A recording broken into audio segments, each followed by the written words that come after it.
فرمایا واہ حسین تیری عظمت پر قربان جائے، تجھے گھٹی میرے اللہ کے نبی نے لگائی، پھر کسی اور چیز کی گھٹی نہیں لگائی، کھجور کی بھی گھٹی ڈالی جا سکتی ہے، اللہ شہد بھی ڈالا جا سکتا ہے۔ میں نے ایک کتاب میں پڑھا ہے اللہ کے نبی نے خلوق نامی خوشبو منگوا کر حضرت حسین رضی اللہ تعالی عنہ کو لگائی، اللہ۔ اور میں نے ایک اور کتاب میں پڑھا ہے کہ اللہ کے نبی نے 7ویں دن حضرت حسین کے بالوں کی برابر چاندی صدقہ فرمایا۔ اور میں نے یہ بھی پڑھا ہے کہ اللہ کے نبی نے حضرت حسین کے حقیقے والے دن فرمایا 2 بکرے ذبح فرمائے اور 1 بکرے کی ران کاٹ کر اس دائی کو دی جس دائی نے حسین کی خدمت فرمائی تھی، اللہ۔ ذرا اونچی کہتے ہیں سبحان اللہ۔ ایسی باتیں آپ کو کوئی نہیں سنائے گا۔ امام الانبیاء محمد الرسول اللہ صلی اللہ علیہ وسلم نے لعاب کی گھٹی لگائی جو بابرکت تھا، کون سا؟ وہ برکت والا لعاب جو حضرت صدیق کی ایڑی پر لگا تو اللہ نے شفا عطا فرما دی۔ یہ برکت والا لعاب علی کی آنکھوں میں ڈالا گیا تو شفا مل گئی۔ یہ برکت والا لعاب مدینہ کے کڑوے کنویں میں ڈالا گیا تو فرمایا وہ کنواں میٹھا بن گیا۔ وہ برکت والا لعاب حضرت حسین کی منہ میں ڈالا گیا، علماء نے لکھا ہے لعاب جانا تھا جس طرح محمد کے منہ سے خوشبو آیا کرتی تھی، حسین کے منہ سے بھی اسی طرح خوشبو آیا کرتی تھی۔ میں اور آپ تو بڑے بڑے ٹوٹ پیش کرتے ہیں نا، مسواک کرتے ہیں پھر جا کر کام بنتا ہے۔ فرمایا جو لعاب، بلکہ ضمناً ایک بات ذہن میں آ گئی، ذرا کہہ دینا سبحان اللہ۔ فرمایا 10 محرم الحرام کے 1 دن پہلے جب میدان کربلا میں یہ لڑائی جاری تھی، ایک مجاہد حضرت حسین کے خیمے میں آیا کہ عرض کرنے لگا نواسہ رسول، آج فرمایا 10 دن ہو گئے پانی نہیں ملا، اگر پانی کا ایک گھونٹ مل جائے تو میں آپ کا شکریہ ادا کروں گا، پھر میدان کربلا میں اپنی جان پیش کر دوں گا۔ امام الانبیاء کے نواسے نے فرمایا اگر تو اتنے دن سے پیاسا ہے تو میں حسین بھی اتنے دن سے پیاسا ہوں، میں نے بھی پانی نہیں پیا۔ ایمان والو، حضرت حسین نے فرمایا آؤ نا ذرا میرے قریب آ جاؤ نا۔ وہ مجاہد حسین کے قریب آ گیا، اللہ کے نبی کے نواسے نے اپنے منہ والی زبان نکال لی، فرمایا اے میرا مجاہد اس زبان کو چوسنا تیرا کام ہے، تیری پیاس کی شدت کو کم کرنا میرے رب کا کام ہے نا۔ فرمایا وہ مجاہد زبان چوستا رہا، کچھ دیر کے بعد زبان چھوڑی۔ حضرت حسین نے فرمایا پیاس کی شدت کم ہوئی، کہنے لگا میں نے بڑے بڑے پانی پیے ہیں، بڑے بڑے ملکوں کا سفر کیا ہے، بڑے بڑے کنووں کے پانی پیے ہیں، مجھے اتنا مزہ کبھی نہیں آیا جتنا حسین کی زبان کے چوسنے میں مزہ آیا ہے نا، اللہ۔ اس لیے حضرت فاطمہ رضی اللہ تعالیٰ عنہ فرماتی ہیں ایک دفعہ میرے ابا جان حضرت حسن و حسین کو سینے سے لگایا اور آپ علیہ السلام نے دونوں کو چوما اور سونگا بھی صحیح اور ارشاد فرمایا جس طرح میرے جسم سے خوشبو آتی ہے میرے حسن و حسین کے جسموں سے بھی خوشبو آتی ہے نا، اللہ۔ اور ایک بات بڑی پیاری آپ سے عرض کر دوں، حدیث کی بات ہے، حضرت ابو ہریرہ فرماتے ہیں اگر سبحان اللہ کہے تو آپ کا ایمان تازہ کر دو۔ ایک مرتبہ حضرت اقرا بن حابس رضی اللہ تعالیٰ عنہ نے اللہ کے نبی کو دیکھا، آپ حضرت حسین کا بوسہ لے رہے ہیں، اللہ۔ عرض کی یا رسول اللہ صلی اللہ علیہ وسلم میرے 10 بچے ہیں لیکن ان میں سے میں کسی کے ساتھ بھی میں نے کبھی ایسا پیار نہیں کیا۔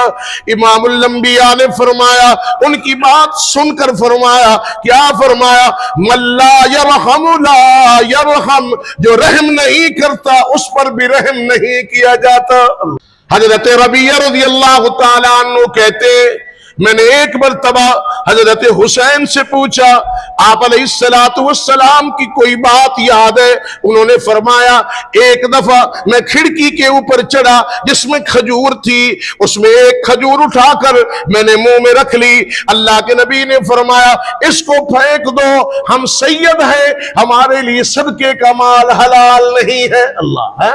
حدیث میں اس طرح کا ایک اور واقعہ بھی آیا ہے، حضرت حسین حضرت حسن رضی اللہ تعالیٰ عنہ کے بارے میں، ایک دن مدینہ میں صدقے کی کھجوریں آئیں اور ڈھیر لگا ہوا تھا، حضرت حسین کھیلتے ہوئے وہاں پہنچ گئے، صدقے کی کھجور اٹھائی اور منہ میں ڈال لی، اللہ کے نبی نے فرمایا فوراً حضرت حسین قریب آئے اور حضرت حسن کو پکڑ کر فرمایا کخ کخ، فرمایا نکالو نکالو، اشار فرمایا ان اللہ لا تأکل الصدقہ، ہم ہاشمی سید ہیں، ہمارے لیے صدقے کا مال حلال نہیں ہے۔ اللہ ہے۔ حضرت حسین کا ایک اور واقعہ بھی یاد آ گیا، ذرا ہاتھ کھڑا کر کے کہہ دیں سبحان اللہ تو ایمان تازہ کر دوں، ذرا اونچی کہے سبحان اللہ۔ ابھی 1:38 ہوئے ہیں، کچھ ٹائم باقی ہے، ذرا اونچی کہے سبحان اللہ، اور اونچی۔ اگر بوڑھے ہیں تو آہستہ کہیں، نوجوان اونچی کہہ دو سبحان اللہ، ذرا اور کہہ دے سبحان اللہ۔ ایک حدیث میں امام الانبیاء محمد الرسول اللہ صلی اللہ علیہ وسلم نے حضرت حسن کو اور حضرت حسین کو اپنے کندھوں پر اٹھایا ہوا تھا، صحابہ دیکھ رہے تھے، فقال رجل، ایک آدمی نے کہا نعم المرکب، کتنی اچھی سواری ہے، تم نے نبوت کے کندھوں کو سواری بنایا ہوا۔ امام الانبیاء نے اشار فرمایا نعم الراکب ہوا، جیسے سواری اچھی ہے تو سوار بھی تو اچھا ہے نا۔ یعنی سواری بھی اعلیٰ سوار بھی اعلیٰ۔ یاد آ گیا جو ڈاچی حضرت حلیمہ نے انتخاب کیا، وہ ڈاچی اتنی اعلیٰ نہیں تھی، فرمایا اس ڈاچی کی عظمت اس وجہ سے بڑھ گئی کہ اس پر اللہ کے نبی سوار ہو گئے۔ سبحان اللہ۔ اب وہ ڈاچی شوخیاں کرنے لگی، پاؤں مارنے لگی تیزی سے، فرمایا تیزی سے دوڑتی ہوئی ساری سواریوں کو کاٹ کر پہلے منزل مقصود پر پہنچ گئی۔ سارے دیکھنے لگے یہ سواری تو کسی کام کی نہیں تھی، حلیمہ یہ سواری تو کہاں سے لائی ہے؟ حضرت حلیمہ نے فرمایا اس میں میرا کمال نہیں ہے، اس پر جو سوار ہے وہ بھی اعلیٰ، شاہ سوار بھی اعلیٰ ہے نا۔ اس لیے یہ جلدی جلدی مٹک مٹک کے پہنچ گئی، ساری سواریوں کو کاٹ۔ حضرت حسین رضی اللہ تعالی، مجھے حضرت نے فرمایا آپ نے ادھر ادھر نہیں جانا، پھر میرا جی چاہتا ہے میں ادھر چلا جاؤں، مدینے چلا جاؤں، مکے چلا جاؤں۔ حضرت حسین رضی اللہ تعالیٰ عنہ کی والدہ حضرت فاطمہ زہرا فرماتی ہے میں نے کبھی حضرت حسین کو بغیر وضو کے دودھ نہیں پلایا۔ آئے ہائے ہے۔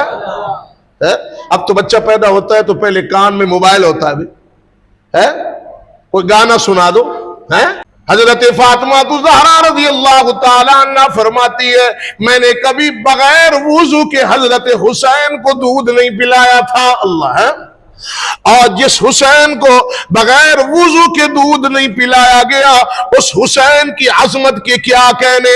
حضرت فاطمہ فرماتی ہے ایک ہاتھ سے میں چکی پیسا کرتی تھی، دوسرے ہاتھ سے میں حسین کو دودھ پلایا کرتی تھی۔ اللہ۔ اور فرمایا ایک زبان سے میں قرآن کی تلاوت کر رہی ہوتی، دوسرے ہاتھ سے میں حسین کو دودھ پلا رہی ہوتی، ادھر میرا حسین دودھ پی رہا تھا، میں محمد کے قرآن کی تلاوت کر رہی تھی۔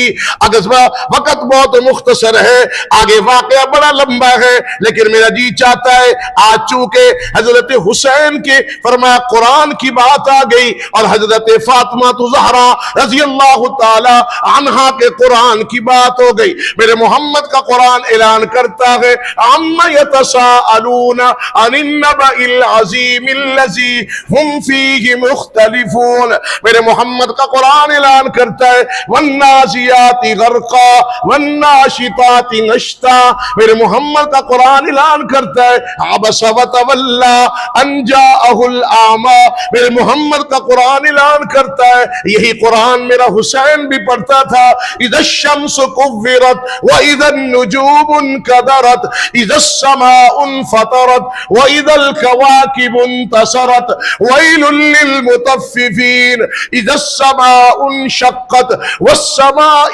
ذَاتِ الْبُرُوجِ وَالسَّمَاءِ وَالطَّارِقِ سَبِّحِ اسْمَ رَبِّكَ الْأَعْلَى هَلْ أَتَاكَ حَدِيثُ الْغَاشِيَةِ وَالْفَجْرِ وَلَيَالٍ عَشْرٍ والفجر وليال عشر، فرمایا لا اقسم بهذا البلد وانت حل بهذا البلد والشمس وضحاها والقمر اذا تلاها والليل اذا يغشى والنهار اذا تجلى وما خلق الذكر والانثى۔ اگر سبحان اللہ کہہ دے تو 5 منٹ اور لے کر آپ کا ایمان تازہ کر دوں نا۔ اللہ ذرا اونچی کہیں سبحان اللہ، اور اونچی اور اونچی۔ میرے محمد کا قرآن کہتا ہے والضحیٰ واللیل اذا سجا، میرے محمد کا قرآن کہتا ہے الم نشرح لک صدرک ووضعنا عنک وزرک، میرے محمد کا قرآن اعلان کرتا ہے فرمایا والتین والزیتون وطور سینین وہذا البلد الامین، میرے محمد کا قرآن اعلان کرتا ہے فرمایا اقرأ بسم ربک الذی خلق خلق الانسان من علق، میرے محمد کا قرآن اعلان کرتا ہے انا انزلناہ فی لیلۃ القدر وما ادراک ما لیلۃ القدر، میرے محمد کا قرآن اعلان کرتا ہے لم یکن الذین کفروا من اہل الکتاب والمشرکین منفکین حتی تأتیہم البینہ، میرے محمد کا قرآن اعلان کرتا ہے اذا زلزلت الارض زلزالها واخرجت الارض اثقالها وقال الانسان ما لها، میرے محمد کا قرآن اعلان کرتا ہے والعادیات ضبحا فالموریات قدحا فالمغیرات صبحا القاریۃ بالقاریہ وما ادراک ما القاریہ الہاکم التکاثر حتی زرتم المقابر والعصر ان الانسان لفی خسر ویل لکل ہمزہ الذی جمع مالا وعددا الم تر کیف فعل ربک باصحاب الفیل لإیلاف قریش ایلافہم رحلۃ الشتاء والصیف۔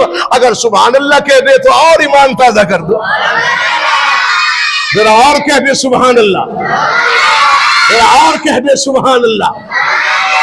ارأیت الذی یکذب بالدین فذلک الذی یدع الیتیم انا اعطیناک الکوثر فصل لربک وانحر، میرے محمد کا قرآن اعلان کرتا ہے قل یا ایھا الکافرون لا اعبد ما تعبدون ولا انتم عابدون ما اعبد، میرے محمد کا قرآن اعلان کرتا ہے اذا جاء نصر اللہ والفتح ورأیت الناس يدخلون فی دین اللہ افواجا تبت یدا ابی لہب قل هو اللہ احد اللہ الصمد لم یلد ولم یولد ولم یکن له کفوا احد۔ اگر سبحان اللہ کہہ دے تو یہاں 2 شعر سنا دوں آپ کو، سنا دوں ذرا کہہ دے سبحان اللہ۔ یہ سبحان اللہ مولوی علی نہیں چاہی دی، مجاہدہ علی چاہی دی، اچھی کہو سبحان اللہ۔ ایسا مولوی تو انجے ڈھلے ہیں، مجاہدوں والی سبحان اللہ۔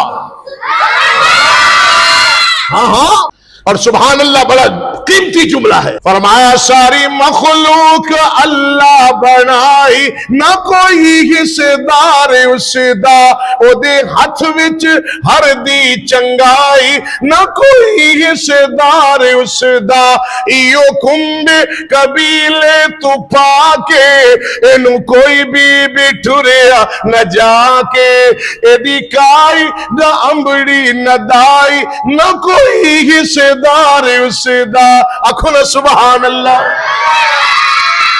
آئے ہے ہاں، آپ کے سامنے حضرت حسین کی کرامت کا ذکر کر دوں لیکن بات لمبی ہو جائے گی۔ اللہ کا قرآن کہتا ہے قل اعوذ برب الفلق، یہ وہ قرآن ہے جو سیدنا امام حسین رضی اللہ تعالیٰ عنہ نواسہ رسول رات کے فرمایا تاریکی میں تہجد میں پڑھا کرتے تھے. فرمایا جب آخری رات آئی، فرمایا 10ویں کی رات، سیدنا حضرت امام حسین رضی اللہ تعالیٰ عنہ نے تہجد کے اندر قرآن کی تلاوت کی. لیکن قرآن شروع کرنے سے پہلے جب آپ اٹھنے والے تھے، آپ کو خواب میں امام الانبیاء کی زیارت ہوئی. اللہ کے نبی نے فرمایا میرا پیارا نواسہ حسین تیاری کر لے، آج شام کا روزہ جنت کی کھجوروں کے ساتھ جنت میں افطار کرنا ہے نا.